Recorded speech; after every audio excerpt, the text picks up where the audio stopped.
Since the dawn of time, men have walked these wild places. Not for comfort, but for challenge, to fish, to hunt, to survive. For generations we've argued which fish tastes the best. Catfish, bass, or bluegill. Out here, it's more than a meal, it's a way of life. Part 1, Bass.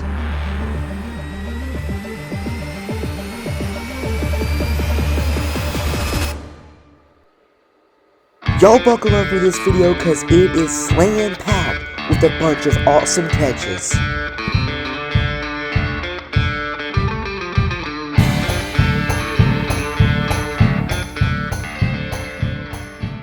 So here's the deal, I got this little spinning rod and I've got probably the smallest hook in the world rigged up on it. There's not a lot of larvae in this little nest, and none of it's capped, which you know, the skin on them is a little bit harder, so it's on the bait better, but we're gonna give it a try. I brought no extra tackle with me, so we really just gotta hope this works. And also gotta kind of hope I catch a bluegill pretty soon. All right, y'all, there we go. That should catch a bluegill within a couple seconds, hopefully. Now, y'all, bass, I've been seeing bass bite the top of the water so much, so they're active today, so shouldn't take us long to catch a bass.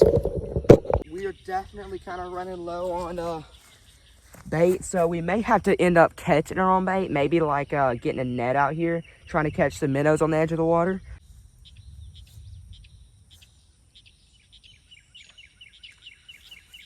Y'all, we just caught a bluegill on just some goo from the stinking larvae.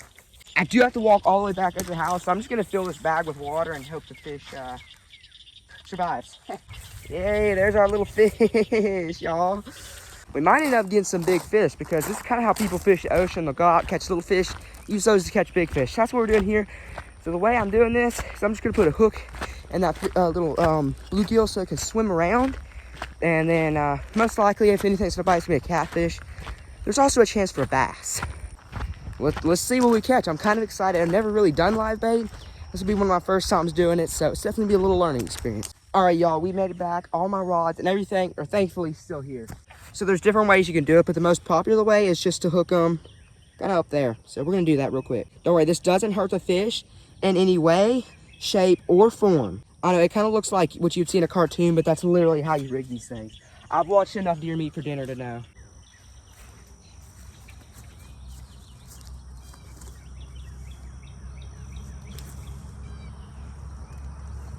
Ideal spot right there. Now we just gotta hope we don't catch a turtle. You can see the bait moving in the bobber moving in the water, but that's just the fish swimming around. When it actually goes completely underwater like that, that means we got a fish.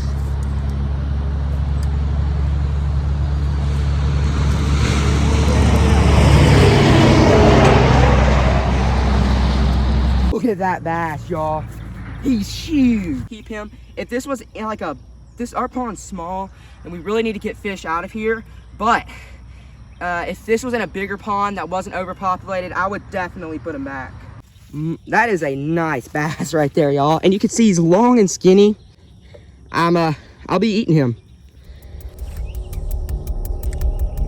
But I think I need to set this drag a little looser because, yeah. There we go, that's good. All right, we're gonna put that back out there. We're gonna get my bass rod and keep on fishing. That was a nice bass. That's the biggest bass I've caught. Something took off running with it.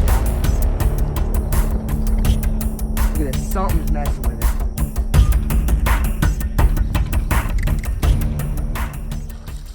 Woo! Let's go, y'all. We caught a catfish. Caught a nice little catfish, y'all. There we go, y'all. Honestly, he's kind of a small catfish, so I'm gonna let him go. I think there's bigger ones out there we can catch. Ooh. I hate to say it, y'all. That's actually my first time ever holding a catfish. I was always just too scared and I always just made somebody else do it, but I got over a new fear. Let's go. And fish with this worm and see if we can't get like a bluegill or something.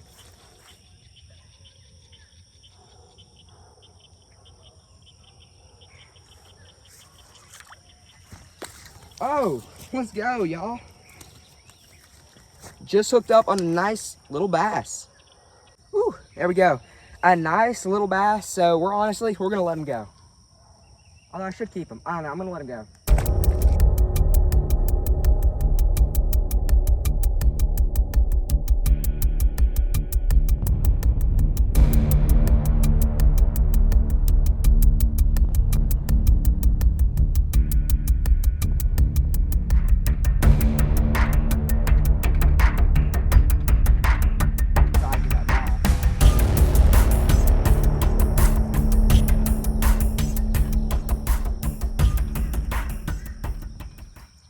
Another, let's go. Probably the same one. Woo! There we go, another nice little bass right there. Catch and release. All right, y'all, I'm gonna go grab a new bait. I'll catch y'all when we catch something. Oh, I made it to the end of my line. I really need to re-spool this thing. I may try to throw on like, oh, we got something. What do you know? I may try to throw on like a little worm or something. Oh, he's a nice one too. Look at that. Nice bass. Anyway, like I was saying, I may try to throw on like a real worm or something and try to catch another bluegill so we can have some live bait. That right there ain't nothing to shake a stick at, y'all. That thing is huge. Look at that. That's another nice bass. I don't know, y'all. I'm just trying to do a taste test experiment. I'm not really trying to do a fish fry, but this is another great bass, y'all. Look at that. All right, y'all, we're gonna go ahead and throw them back in the water.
Tell me that doesn't look good. Not literally, but it smells so good. That sweet heat for your meat, I think, is what really did it. So we're gonna go ahead and give it a try. I don't really know how to fold up these things, but it's gonna taste the same no matter how you fold it. That seasoning has a slight spice to it, but salt's spicy to me, and it's not too bad. It's just the right amount. That bass taco, as weird as it may sound, tasted super good. I think it was that sweet heat for your meat seasoning that really did it. If they have an online store, somewhere online you can buy it, I'll put a link in the description. You gotta try that stuff. But that bass was really good, and I would have to give it an 8 out of 10, maybe a 9 out of 10. We'll do an 8.5. Y'all come back next week because we're trying bluegill.